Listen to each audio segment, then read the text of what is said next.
Et toujours à propos d'économie et de niveau de vie, notre enquête maintenant sur ces fruits et légumes qu'on trouve désormais en toute saison, ou presque. Ça n'était pas le cas il y a une trentaine d'années.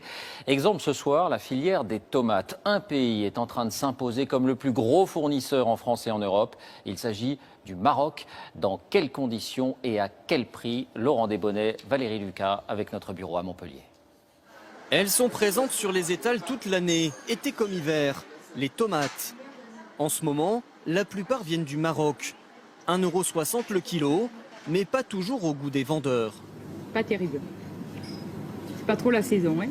Où sont cultivées ces tomates, vendues même en hiver? Comment les prix peuvent-ils être si bas, hors saison? Nous avons remonté toute la filière de la tomate. Et c'est à Agadir qu'il faut aller, dans le sud du Maroc. Du soleil toute l'année, un climat idéal pour cultiver les tomates à très grande échelle. Et c'est vu du ciel que ces cultures apparaissent dans toute leur étendue. Ces rectangles blancs, ce sont des serres immenses dans lesquelles sont cultivés les fruits et légumes que nous consommons tout l'hiver.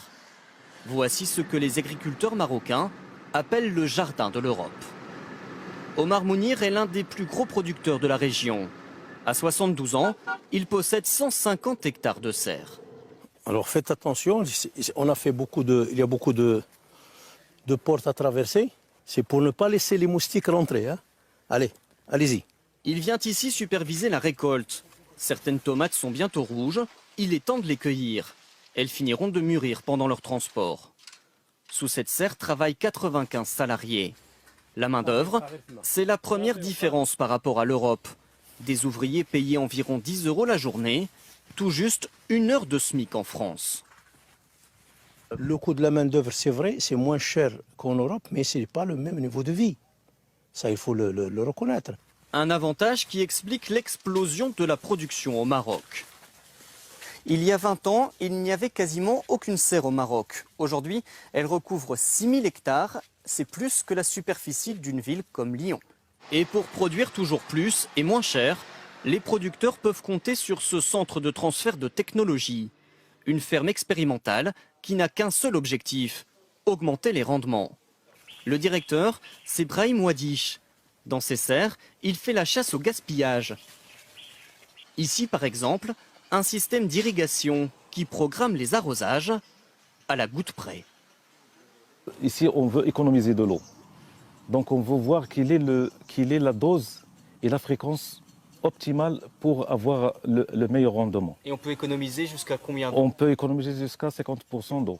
Un peu plus loin, le scientifique perfectionne des techniques de culture hors sol, semblables aux plus modernes employées en Europe. Des blocs de plastique remplis de fibres végétales. Avec ces innovations, la culture marocaine est ultra compétitive. Ses importations en France ont plus que doublé depuis 10 ans, quand la part de marché des grandes rivales espagnoles est en légère baisse. Cette recette, efficace pour la tomate, les producteurs l'appliquent désormais à d'autres cultures, comme celle du poivron. Dans sa station de conditionnement, Omar Mounir emballe ce jour-là des légumes cueillis il y a quelques heures seulement. Ce qui est en train d'être préparé, il va être, une fois refroidi, il va être chargé dans la nuit. Direction Perpignan, porte d'entrée du marché français.